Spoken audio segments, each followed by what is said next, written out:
Assalamualaikum warahmatullahi wabarakatuh. Welcome back again with me. I'm Merinda, and now I want to explain you about this machine. This machine is called a drill. Drill is used to drill something, as example acrylic, steel, wooden, and so on. And now I want to information to you about this.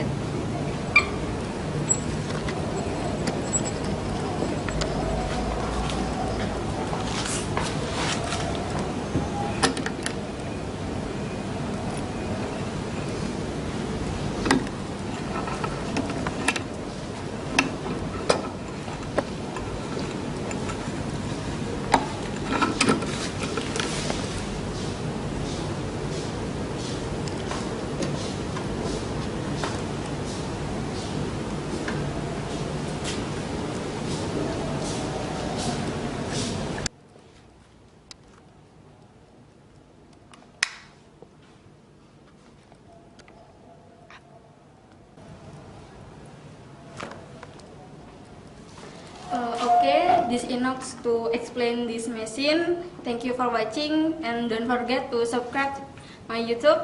Wassalamualaikum warahmatullahi wabarakatuh.